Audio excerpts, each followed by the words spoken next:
Good evening, everyone. Hope you all are doing very well. I'm Sukhman Jotela, third year CSE student from Punjabi University, Patiala. Welcome you to the Carnival. The DSA Carnival is 18 days boot camp, which has gone to its another level.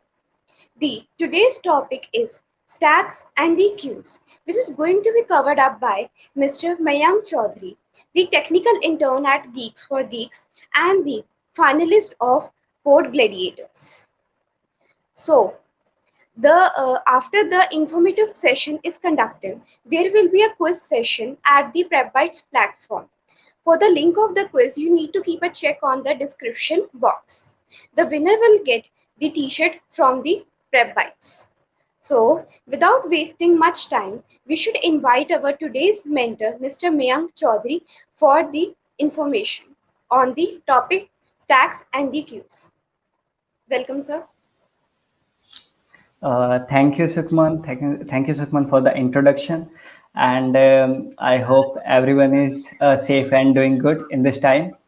And talking about myself, my name is Mayank, and I'm a final year engineering student. And today we are going to cover the two most important data structures, stacks and queues. So initially, let me tell you what will be our timeline for this session. Initially, we will go through the basic insights of stack data structure, and will get through its insights as well as the major operations which we can do with the help of stack, as well as the applications which we use in day-to-day life using the stack data structure. uh, After that, we will solve a very nice problem using the stack data structure as well. And then after that we will discuss about the after that we will discuss about the queue data structures. Let's start. We will start with the stack data structure. So please let me know if my screen is visible to you all or not.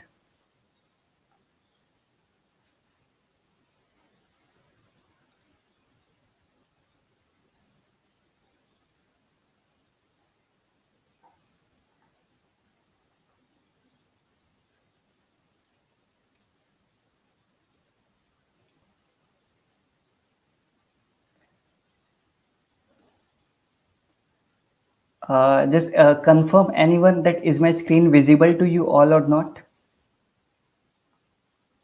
Okay, fine. Thank you, Vinay.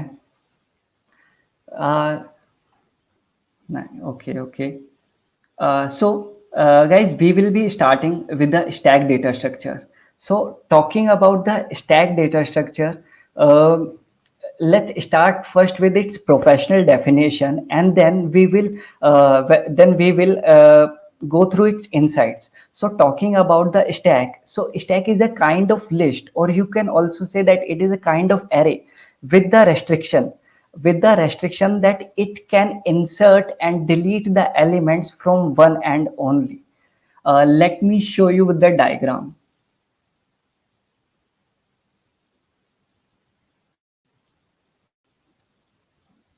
So generally, a stack data structure looks like this. We can implement this using the arrays and lists in the general programming languages like C++, Python, Java.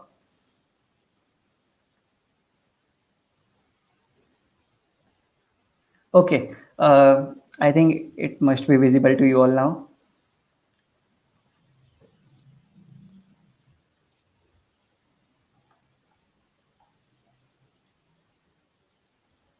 Okay, we were on the stack data structure. We were on the physical representation of how stack looks like. So basically, we can represent the stack or implement the stack using the arrays or list with the restriction that the insertion insertion and deletion, the two main operations of a stack data structure, these operations can be done from the one and only, and this and will be termed as the top. Okay, this and will be termed as the top. So this is basically a stack. From this and we can insert the elements into the stack, as well as we can pop the element, or you can say delete the element from this and only from the stack data structure. Okay. As we earlier discussed, the professional definition of stack data structure, it is just a simple list with the restriction that we can insert the elements as well as eliminate, or what you can say delete the elements from the same end only, and that end will be termed as the top. So this is how a stack data structure looks like. This is the top end of the stack data structure. From this end, you can insert or push the elements in this stack, and from the same end, you can delete or pop the elements from this stack data structure. In reference to the stack, generally when we push the elements, when we generally insert the elements into the stack, we termed it as push. Okay. So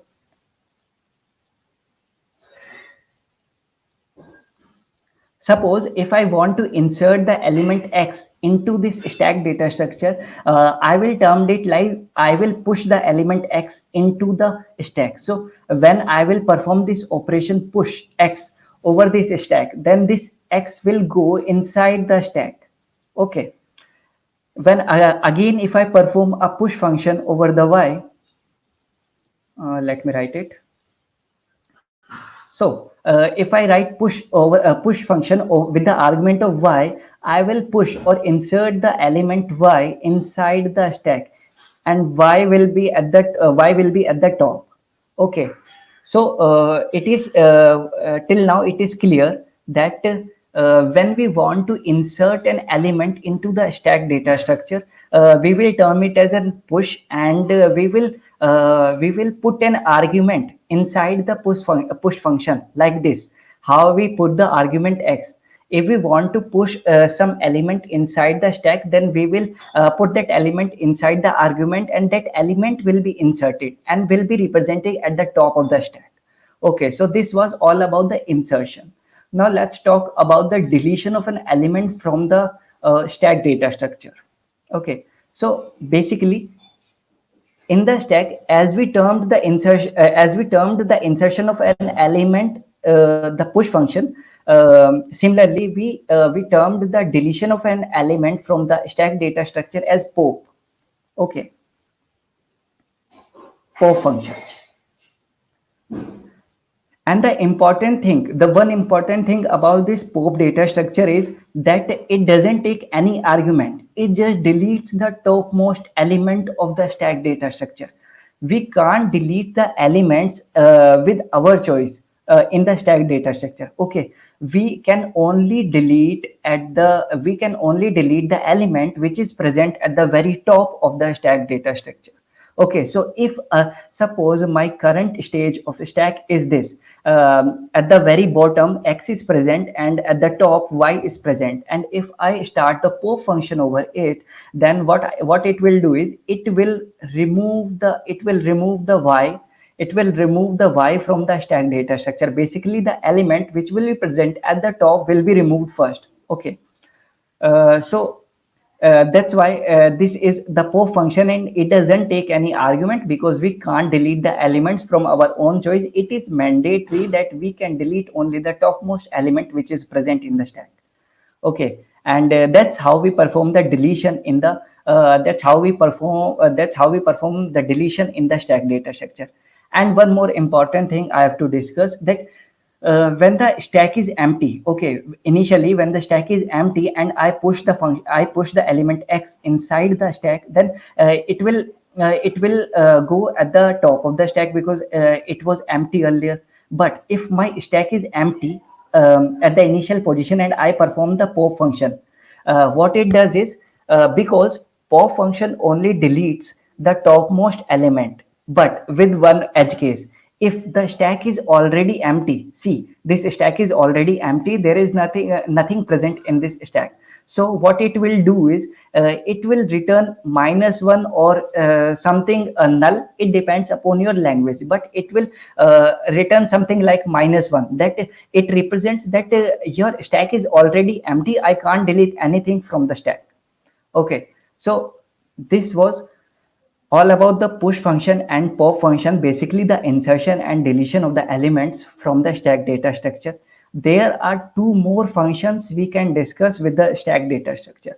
The one another function is a top function,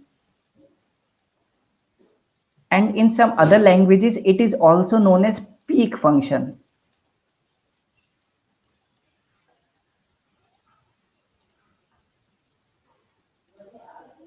Okay, so basically, we now we will discuss about the top function and peak function. Basically, they have the same functionality. They are just different name using in the different languages.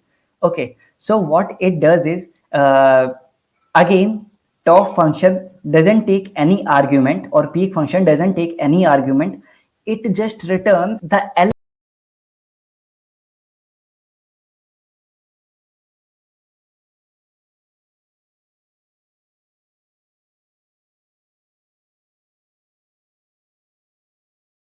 topmost element, but in the top function it just returns the topmost element of the stack data structure. It doesn't delete it. The element remains there. Suppose okay, let me erase that.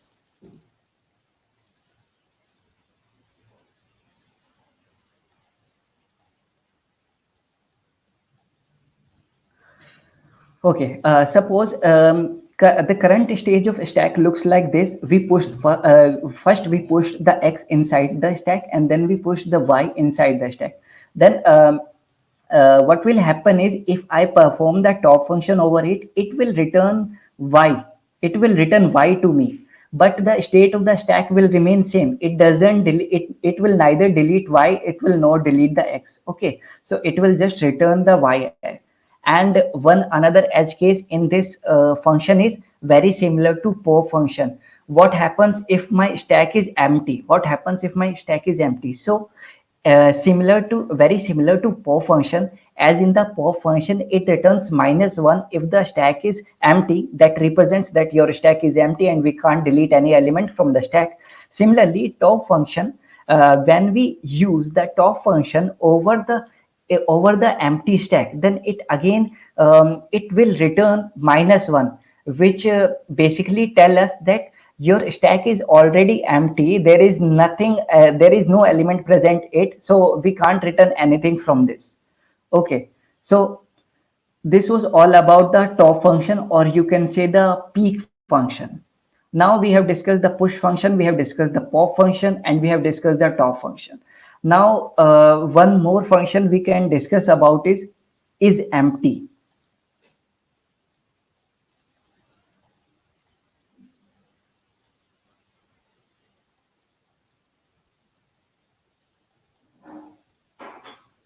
Okay, so we have the fourth function, that is empty, and what it does is, basically it tells us that is our stack is empty at the very current stage. Is our stack empty or not? It returns, it tells the current stage at where we are currently performing, and it returns the boolean values. Either it returns false or either it returns true. Okay, either it returns false, either it returns true. And what does it mean by false and true? So if my function is empty returns the true, so that means my stack is currently empty and it doesn't have any element inside it. Okay, so as the function name also mentions, is empty, so it just checks whether my stack is empty or not. And if my stack is empty, then it will return the true. But if my stack is not empty, then it will return the false. Okay,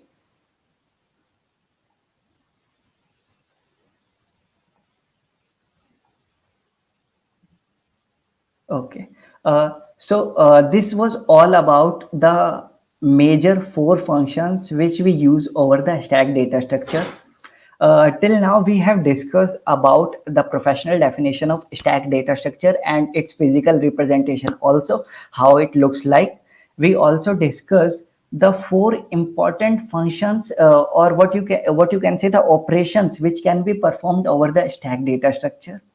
The first was push, then pop, then top and peak. They are same. just the difference in their name. The functionalities are same, and the last one was is empty. So till now, we have discussed the operations. We have discussed the operations of the stack data structure.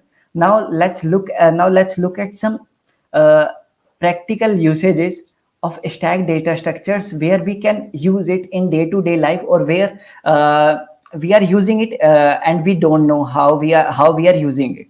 So let's discuss its implementations and usages also.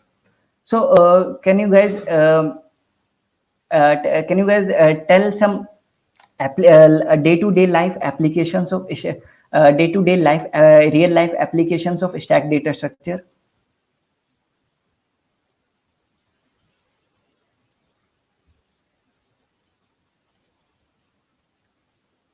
What is the difference between physical implementation in stack and queue in memory?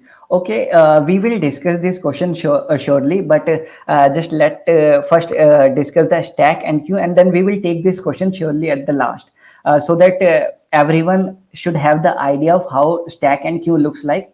Then the difference to understand the difference between them will be quite easy.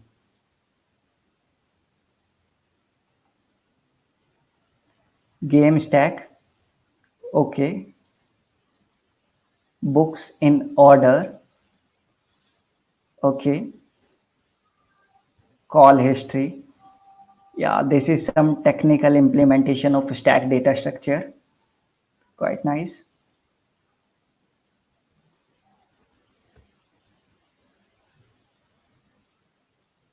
Reversing the string. Okay, we can do using the stack, definitely. Web browser history. Yeah, basically, web browser history, we store them, but what you can say is you in doing the undo while browsing the web, that is more clearly a stack implementation. WhatsApp messages, it's new to me. How WhatsApp messages use the stack data structure?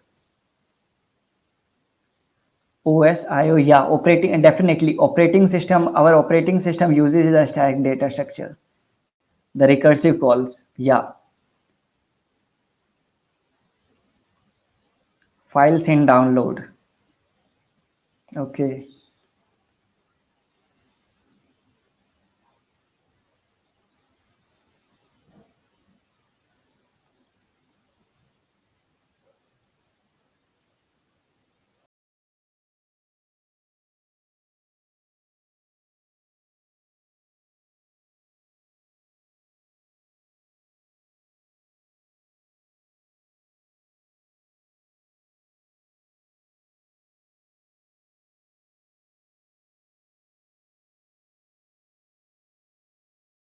API requests in REST. Okay, yeah.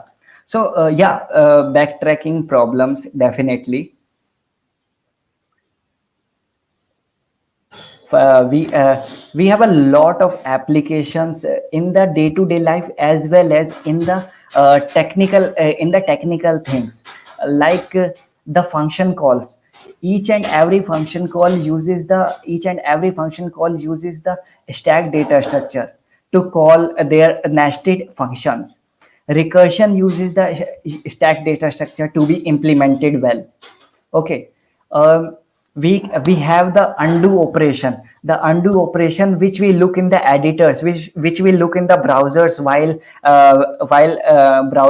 browsing over different things. That's also an implementation of a stack data structure. Solving the problems like balanced parentheses, or doing the tree traversals, depth first search, it also uses the stack data structure. Okay. If you have any more examples where we are using the stack data structure, you can write in the comments. And Talking about the day-to-day life application, the stack of plates is also an example of a stack data structure. Let me show you on the screen. Meanwhile, you guys can tell me more and more examples where we can use the stack data structure and where we are already using the stack data structure without knowing it.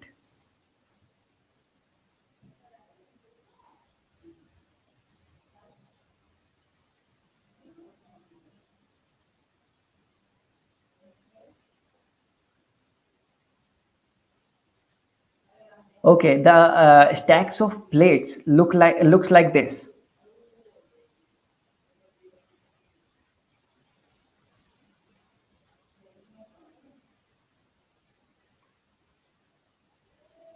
Okay, so you can assume it as a stack because this is the only end. This is the only end from where we are inserting the plates in this stack, and this is the only end from where we are deleting, or what you can say, removing the plates from the stack. So it is just the practical implementation of stack that initially I told you that stack is just a list of elements with the restriction that you can remove and insert the elements from the one end only. So this is quite similar. This can be represented as an array of elements, and from this end only we are pushing the plates and we are deleting the plates from the stack. So that's why it is representing the practical implementation of stack. And we can have a stack of balls also, the tennis balls. That's how it looks like. We took the balls from this end only and we push the balls from this end only. So that's why it is also representing the stack data structure in real life.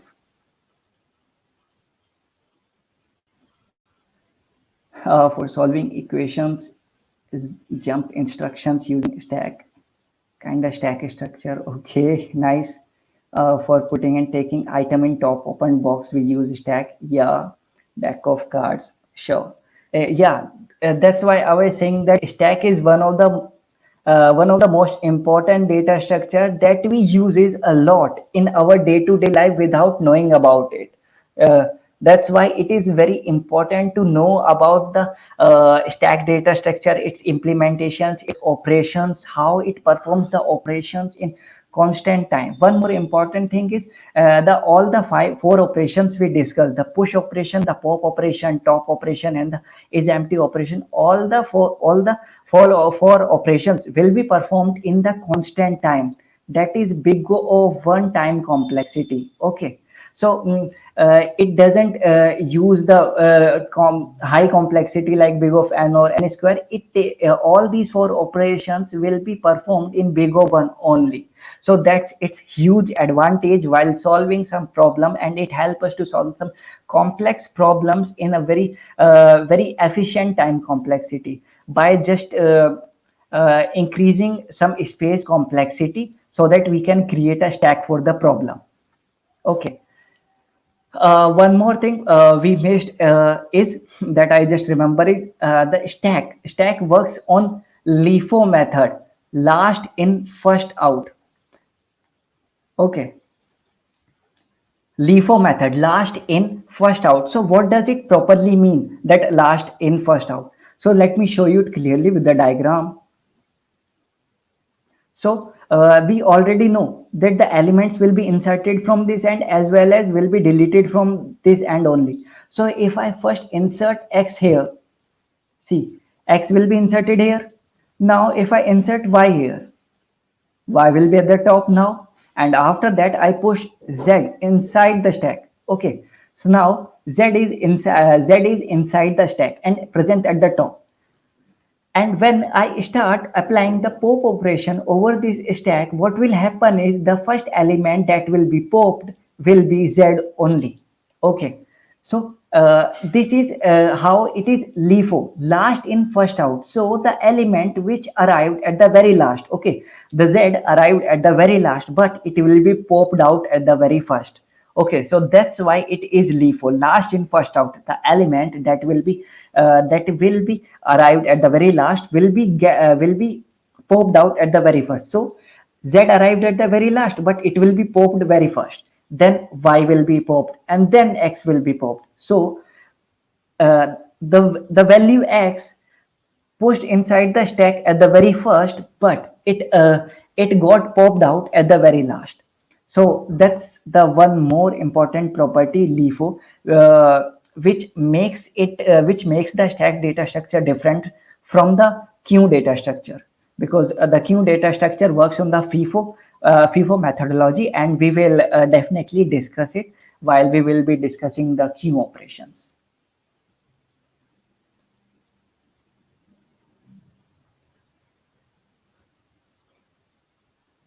Okay, so now we are in the good position to solve a problem based on the stack data structure, because till now we have discussed all the basic instincts of stack data structure, as well as all the four operations which can be used and which might help us to solve the problem in a very efficient way. Okay, so now it's time to solve a problem, and the problem that is we are going to solve is a very popular and quite easy problem because of using the stack. Without a stack it is not quite easy, but after using the stack data structure, the implementation of this problem will become quite easy.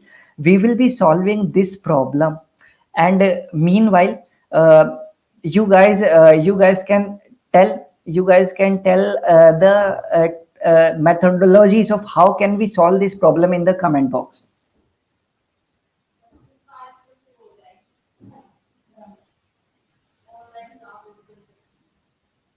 Just let's wait for 1 minute so that you guys can read this problem. The problem name is valid parenthesis from the lead code, and we will be solving this. So just read the problem so that we can start solving this.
Okay, scan a string and change in characters and check with conditions required. Uh, yeah, definitely we can solve this problem using the brute force solution also, but it will be first of all it will become uh, quite different of because we have to put a lot of if and else conditions while solving it directly with the if else conditions, and of course the time complexity will not be that good while using it the brute force solution. And of course in the interviews, the interviewer expects you to solve the problem with the optimized time complexity. So the stack data structure will help us to solve this in the optimized time complexity.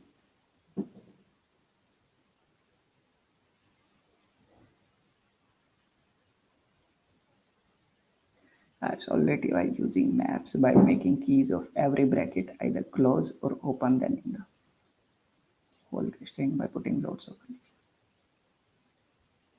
Yeah, yeah, definitely.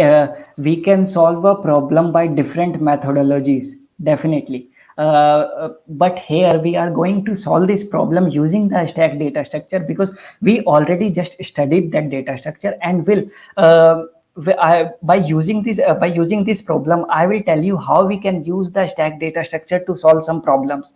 That's why I'm using this problem so that every one of you can get the insight of how we just don't know the implementation details, but also we should know how to use the stack data structure in solving a problem in interviews as well as in the coding rounds.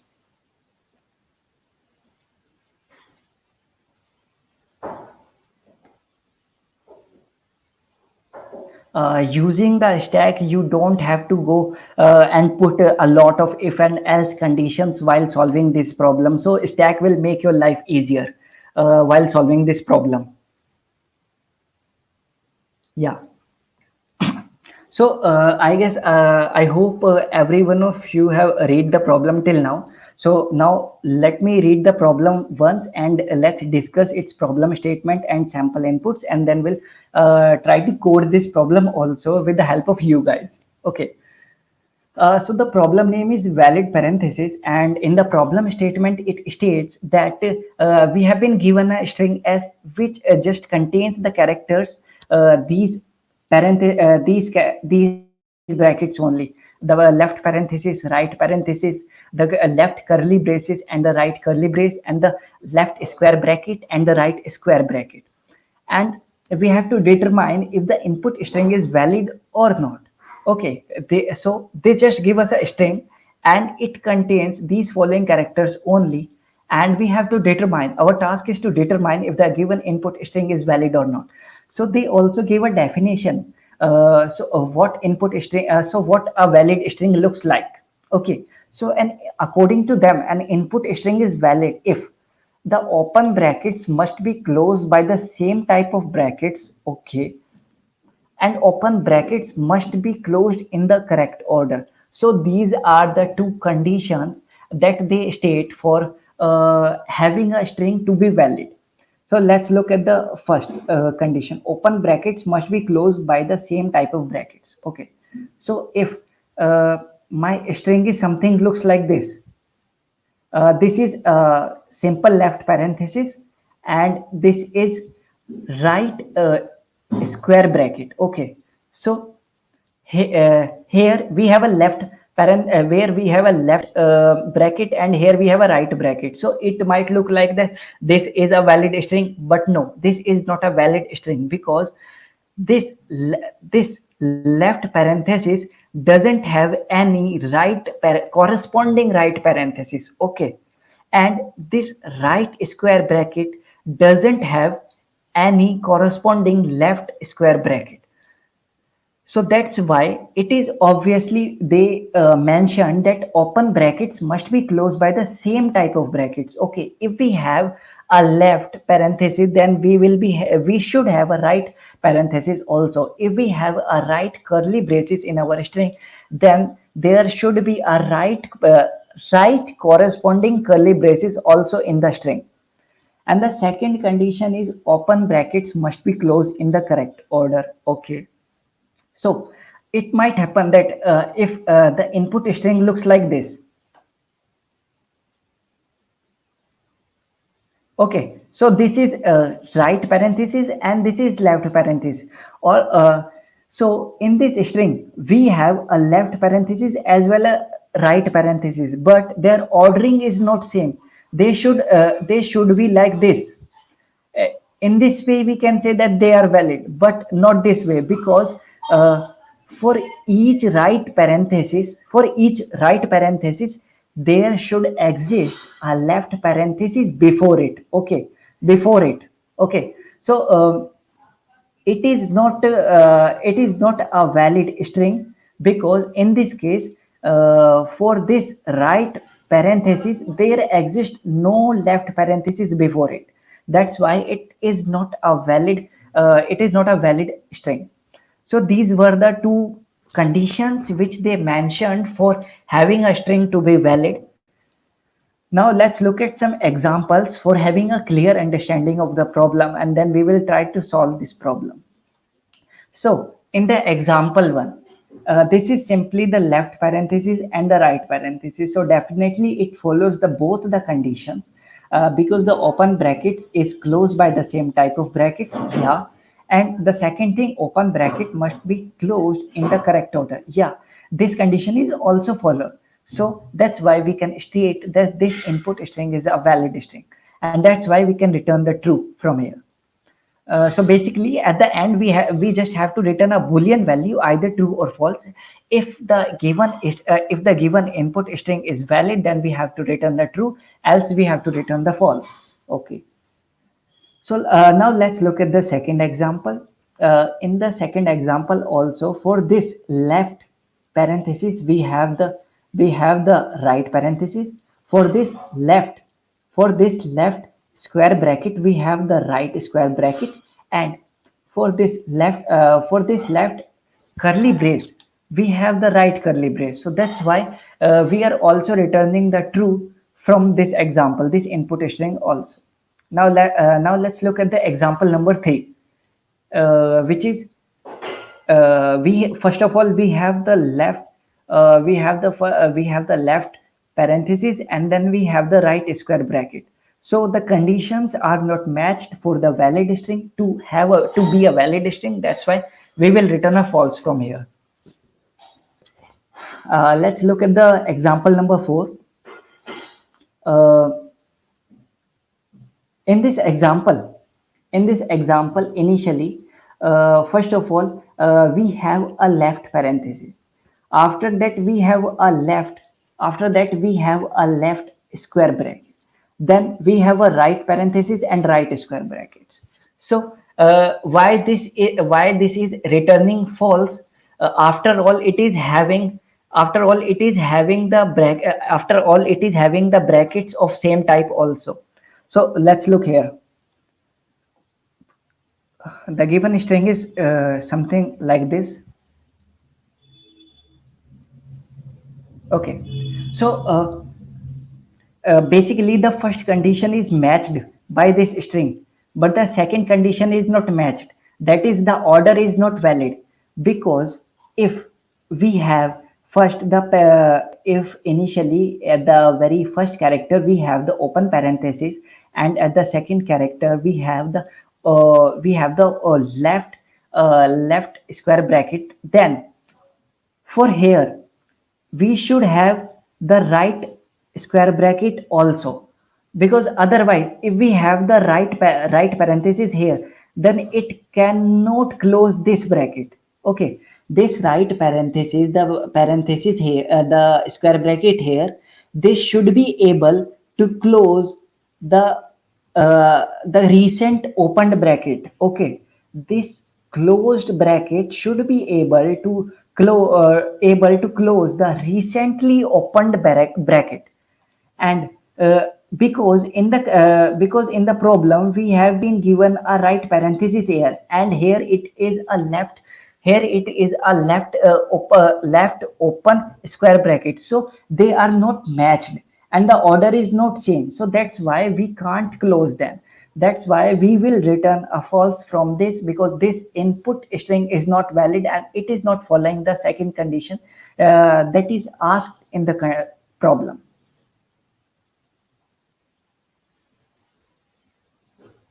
Okay, and let's look at the very last example, uh, and it is returning true. Why? Because first we have the open curly brace, then we have the open square bracket, then we have the close square bracket, and then we have the close curly brace. So what will happen is, initially these two things will be in the initial stage. Then what will happen is, this character, this close this closing square bracket will arrive, and this will delete, or you can say remove the open square bracket. So after that we will be left with these two things only. and we already know that this is a valid string also because it is following both the conditions. So that's why from this string we will also return the true because it is a valid string.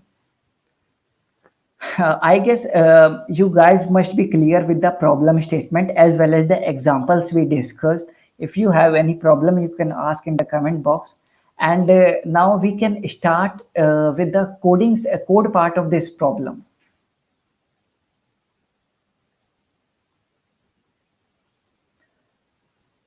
We will be coding it in the Python language, but if you know the logic, you can implement it according to your choice of language. You can implement it in Java also, in C++ also. I'm quite comfortable with Python, so I will be implementing it in Python here.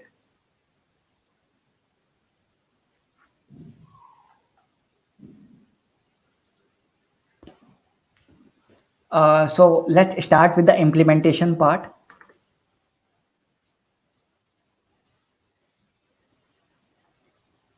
So first of all, here we have to implement a class. Basically, the function that is present in the class, and the function is valid function. And in this valid function, we have been given a string s. We have been given a string s to find out whether this input string is valid or not. Okay.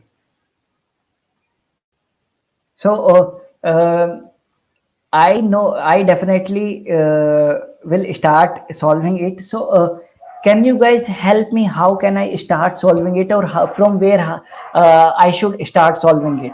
Like at the very first thing, what should I think? What should I initialize, or what I do? Just mention in the comments, and we will do that. Okay. First of all, what I will do is I will initialize a stack in the Python. So how I will do that? I will simply just use the list implementation of Python to implement the stack data structure, and it will help me to implement all those functionalities like push or pop in big of time. So that's why I will be using the list functionality. I will be using the list functionality to solve this problem as a stack.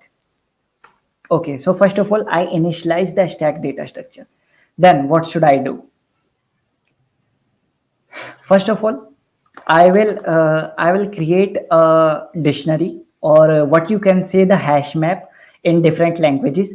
In the Python, we say it dictionary. And what we will do inside this dictionary, I will just uh, I will just push the key value pairs inside the dictionary, and the key value pairs will be in this form: left bracket and right bracket, left parenthesis, right parenthesis, left square bracket, right square bracket, left parenthesis, and right parenthesis. Okay. So in this format, I will push the key value pair in our dictionary. Okay. So let's see how it will be implemented. So for the left parenthesis as a key, I have the value of right parenthesis. Okay. As a key for left curly brace, I have the right curly brace as a value. Okay. Then what we are left with? Left square bracket. Okay. So as a key with left square bracket, we will be having the right square bracket as its value.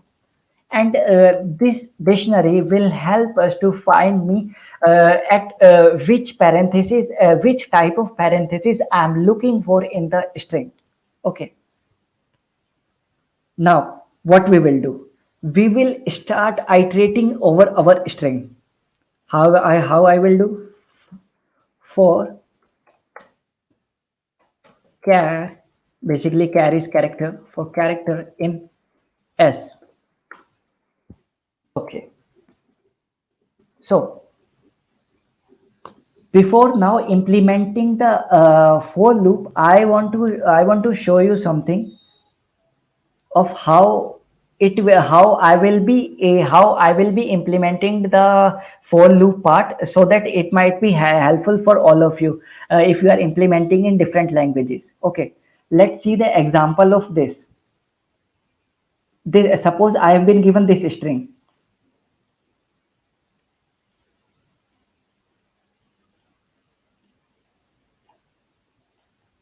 Okay, so this is the string. We are going to perform the operations over it. Okay, so see, currently I have initialized an stack and my stack is empty. Okay, and I have initialized a dictionary which just tells me the respective open or curly brace. Okay, so now I will start a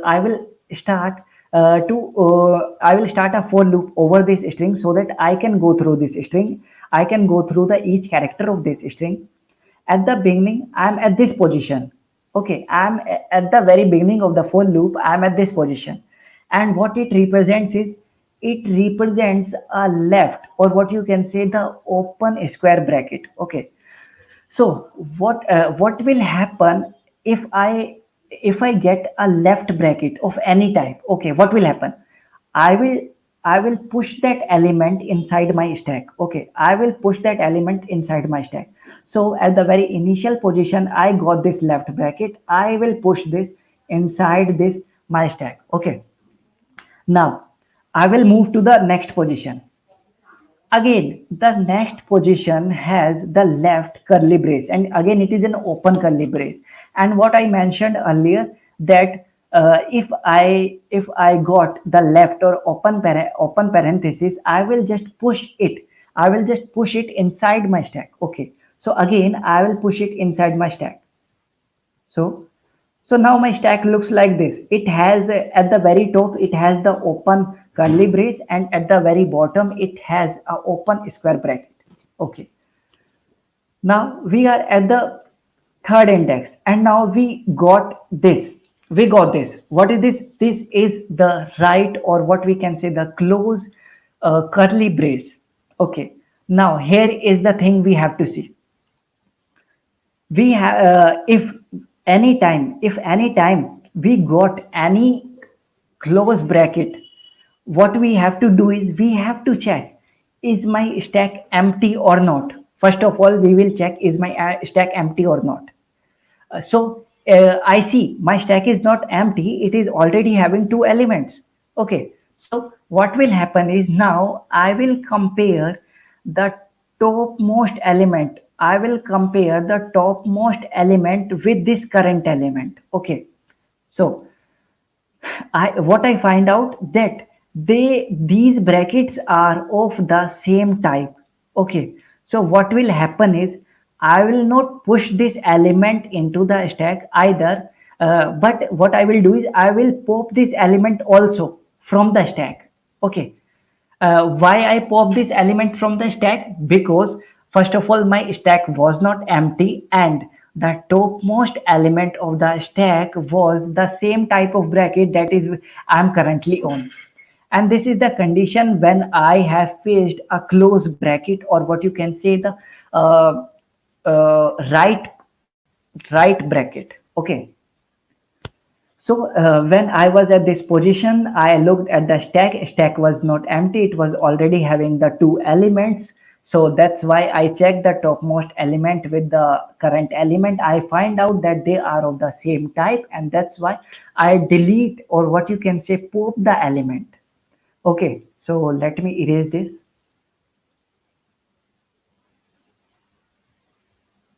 So now my stack has only one element present, that is the left square bracket.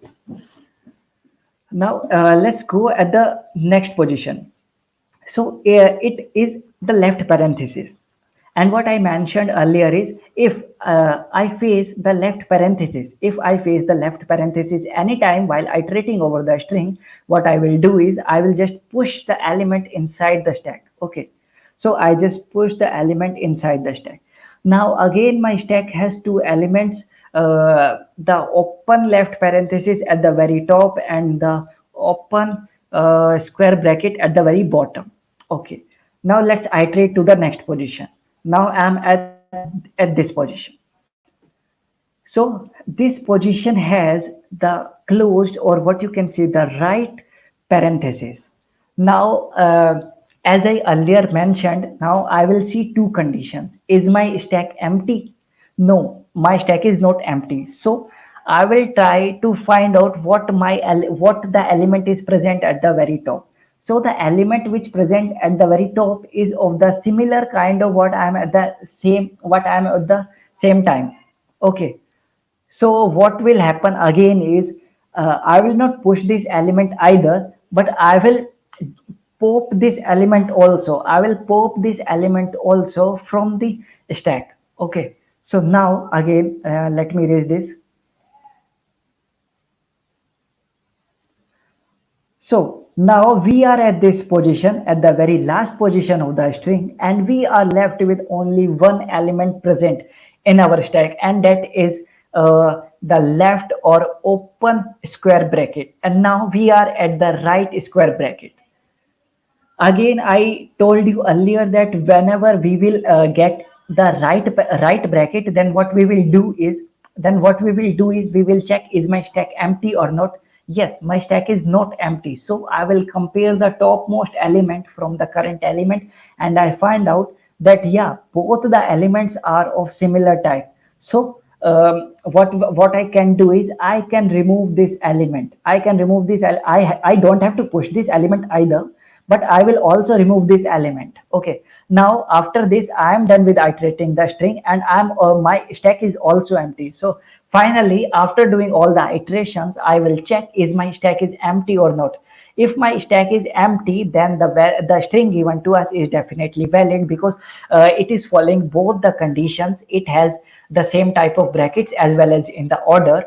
But if after the for loop iteration my stack is not empty, then what I will return is, I will return false, because the given string is not valid. I hope the detail is all clear to you all, guys.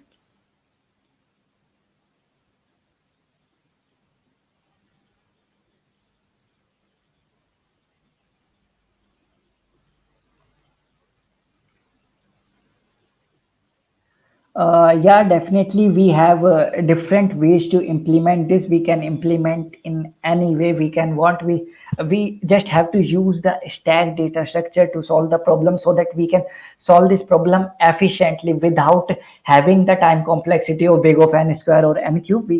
We just want to solve this in the linear time complexity.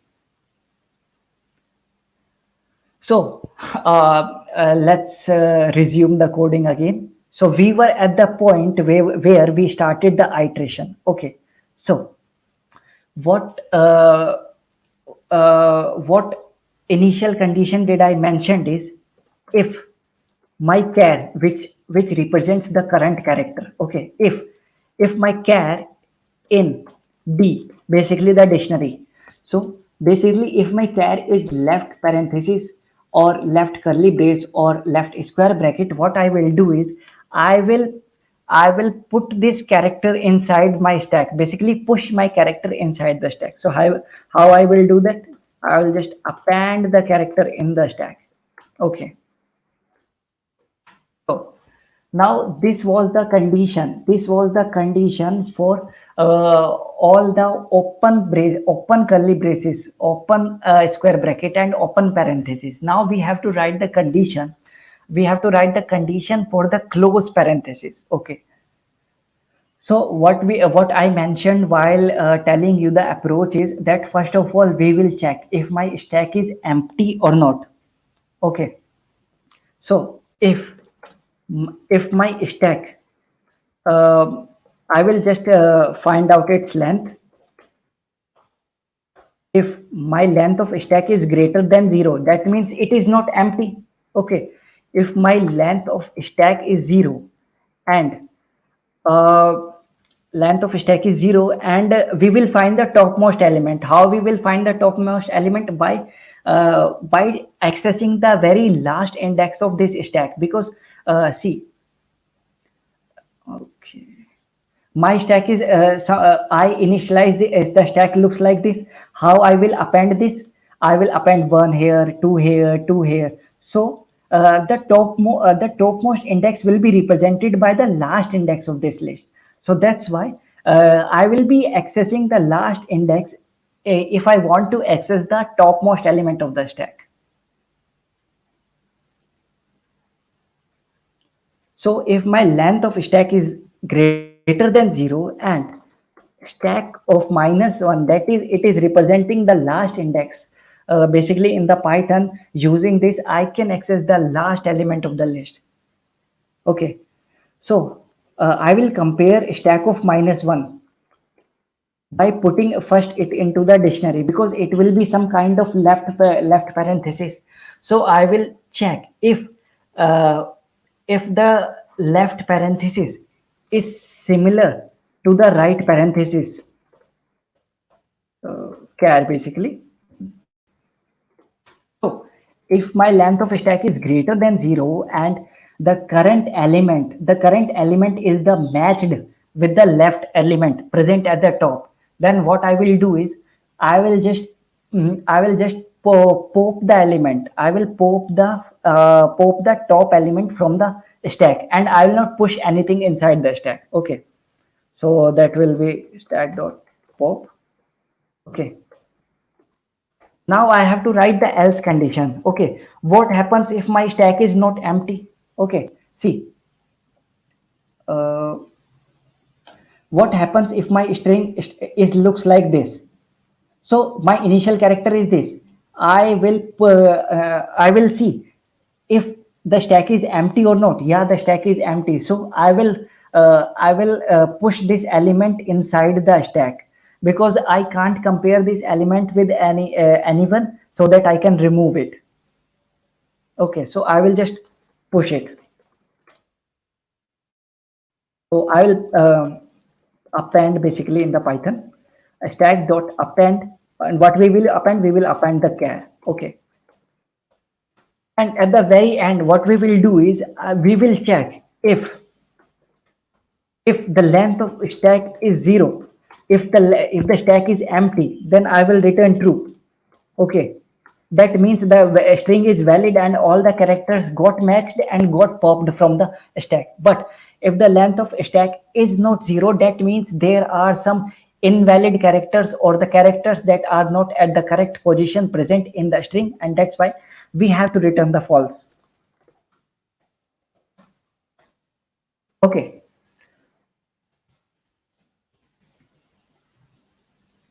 so basically this was the code part of this problem. I will just discuss this code part again, and then we will move to the queue section then.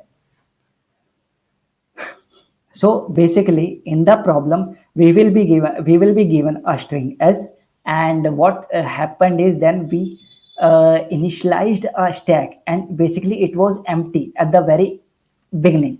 Then I created a dictionary, or what you can say the hash map, or tree map in your languages like C++ and Java. Uh, our dictionary got the value in the key value pair. So this is my key, this is my value. So basically for each key I mentioned the corresponding bracket in the terms of value of it. Okay, so that's why in my key I have left parenthesis, and at the right I have right parenthesis.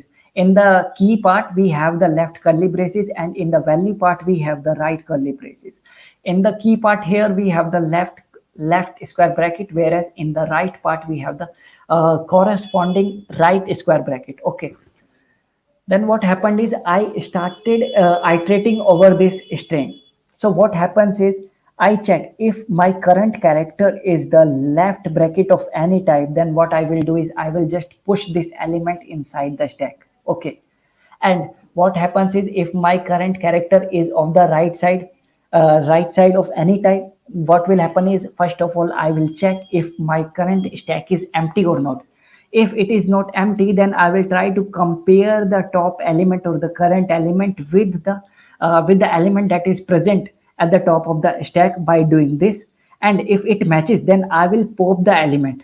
But if it doesn't matches, then I will push the current element inside the stack. Okay, So after this, I will, after iterating over the whole list, what I will do is I will just check at the final that is is the length of stack is empty or not. So basically what the empty stack represents, an empty stack represents that the given string or the input string was valid, so I can return true from here. But if the stack is not empty, then I have to return the false, because it represents that the current string or the given string as an input is not a valid string according to the defined rules.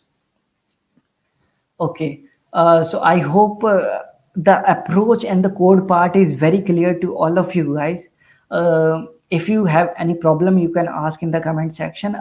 And now we will move to the queue section to discuss the queue section.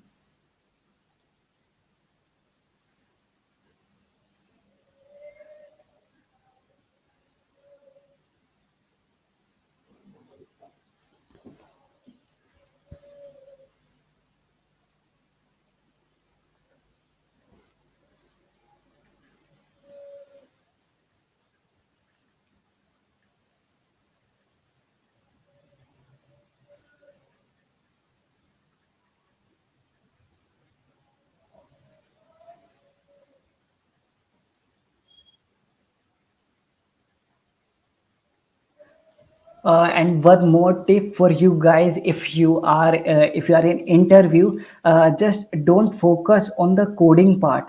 Try to elaborate to the interviewer as much as possible, so that your intuition should be very clear to you, to the interviewer. It is very important that the intuition should be clear to the interviewer. If the intuition is not clear, then it might look like that you have done this problem earlier, so you are just doing the coding part. So tell and elaborate your intuition as much as possible in the interviews.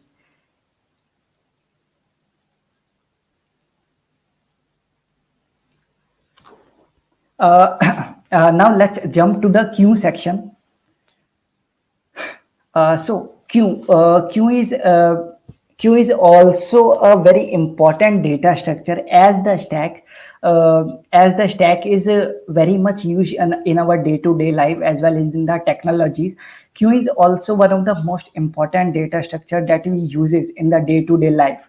Um, like in the stack we has the restriction that the input, or what you can say, the elements can be pushed and popped can from the same end only. But in the queue we have the flexibility that the elements will be pushed from the one end, that is the rear end, and the elements will be deleted from the another end, that is called the rear ends. So let me draw here for you. So this is how stack looks like. Okay, in the stack we push elements from here and we pop elements from here. Okay, and this is how queue looks like. This is the end from where we push the elements, and this is the end from where we pop the element. Okay, so in the stack we uses push for inserting an element and pop for deleting an element from the stack. But in the queue we uses enqueue. Okay, enqueue function.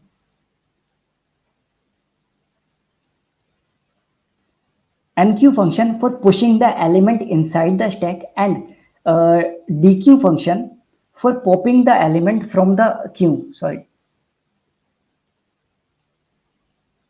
Okay. So this this end is called as the rear end. Okay.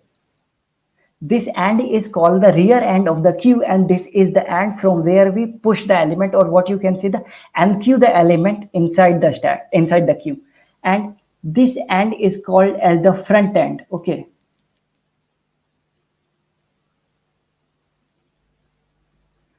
And this is the end from where we pop the element, or what you can say, dequeue the element from the queue. Okay. uh, Stack uses the LIFO data structure. Okay, Last in first out, as we discussed earlier, what it states by last in first out, that the element that will be arrived at the very last will be popped out at the very first. Okay, but in the queue data structure it follows the FIFO methodology. So what does I mean by FIFO methodology?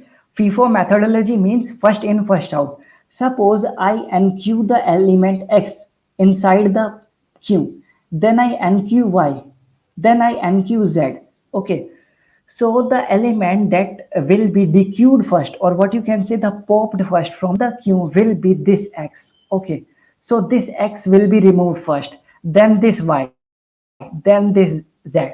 But in the case of stack, if I push X first and then Y and then Z, the Z will be popped first and then Y and then X. Okay. So that's the major difference between the representation, or what you can say physical representation of stack and queue. Stack has only one end, queue has two ends. In the stack, we use the push and pop function for insertion and deletion of elements, while in the queue, we use the enqueue and dequeue functions for pushing the element and for inserting the element and deleting the element. Okay. Stack uses the LIFO methodology to solve a problem, while the queue uses the FIFO methodology, first in, first out. X has arrived first, so it will be departed first. Okay, that's why it is FIFO methodology. It is based on the FIFO methodology. So till now, we have talked about the two major functions of queue, the enqueue and the dequeue. Now let's talk about two other functions which might help us. So the another function is front function.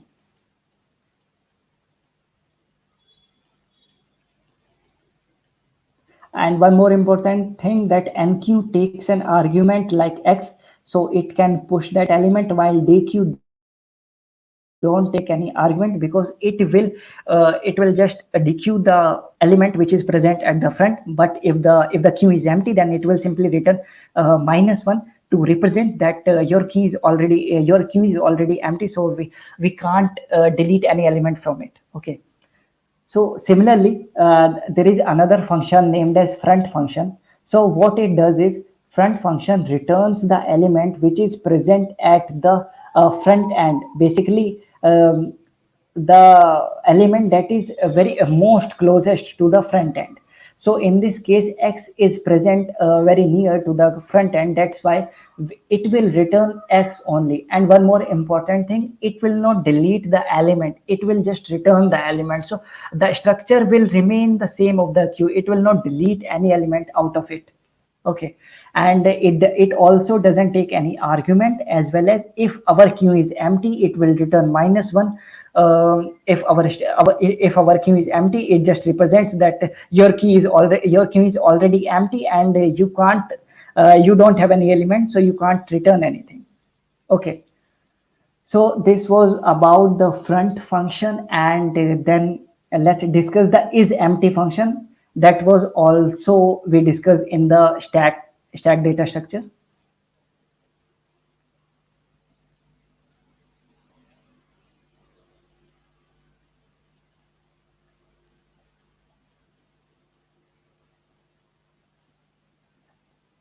So basically, the last function, that is the fourth function, is empty function. And again, similarly, we use it in the stack data structure. It returns Boolean values, either true or false. So as its name states, that if the queue is empty, then it will return the true, and if the queue is not empty, then it will return the false. So this was all about the queue data structure. We discussed its definition, the professional definition. We discussed about its four major operations which you can perform with the help of queue. Now let's discuss some applications of it. So can you guys tell me some of applications where you have used the queue, or where you have seen that queue data structure is being using?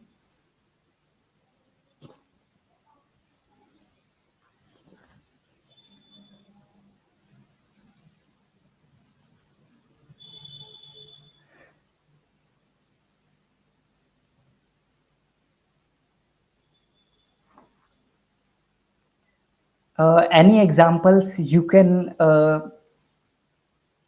give in the comments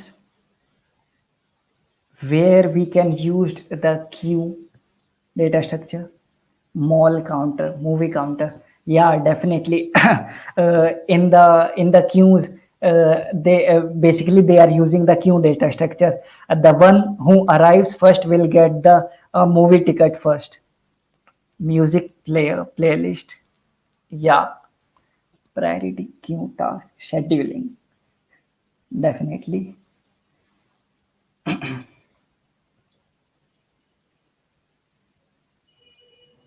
Anything else?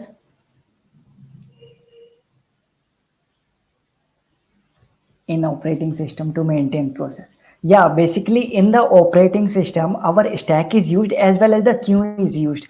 It just depends upon which functionality which we are currently performing. So in the operating system we can give the example of operating system definitely in the case of stack as well as in the case of queue of people. Yeah, yeah, BFS, breadth first search. Definitely I was looking for this. In the DFS, while we do the DFS on a tree or a graph, in the depth first search, basically we uses the stack data structure, but we can traverse the tree by using the queue also. That is called the breadth first search, where we do the level order traversal of the tree. Train ticket counter, BFS traversal. Yeah.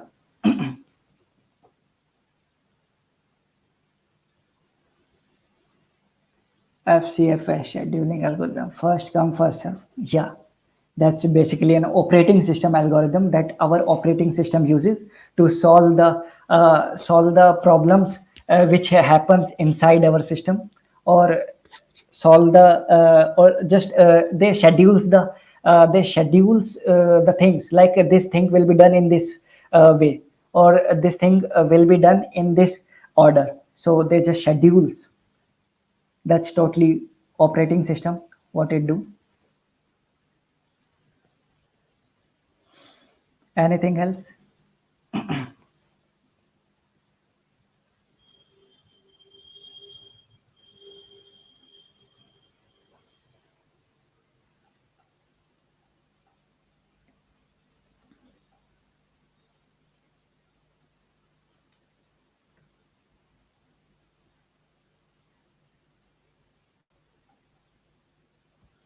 Okay, fine.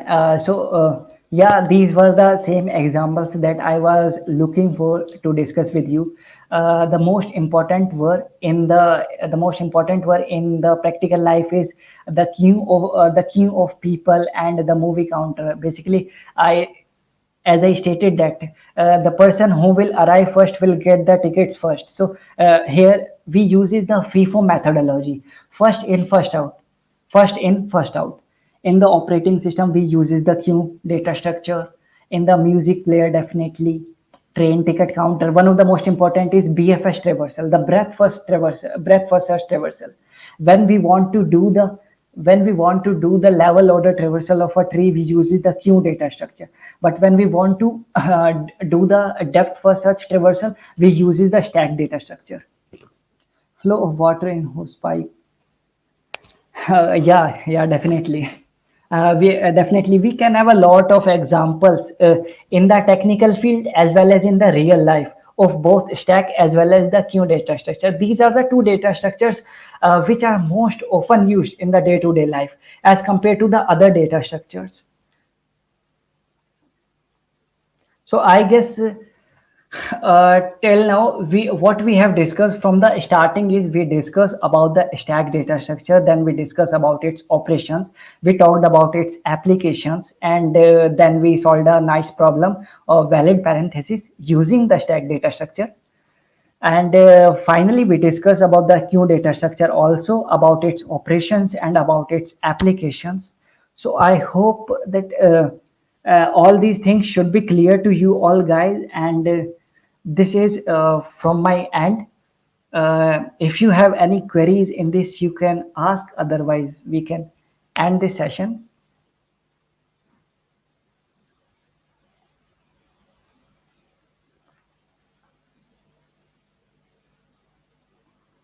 view of consumer for resource. Definitely. Yeah.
So that we can determine where we have to stack and queues. So first thing is, this is, I know this is very common problem, that how to determine which data structure we have to use at which time. But this thing comes from the experience. When you will solve 10, 12 problems of stack data structure and queue data structure, you will get the intuition that in this problem I can use the queue data structure or the stack. So definitely it will come with the experience. Just solve 10 to 12 problems on each topic, and then you get to know that which data structure should I use in this problem so that I can solve this problem efficiently. Uh, Thank you, Mayank sir, for such an interactive session. You made such a tough topic easier for us to understand, and you even encouraged us to learn more. Thank you, sir. It's a pleasure of mine.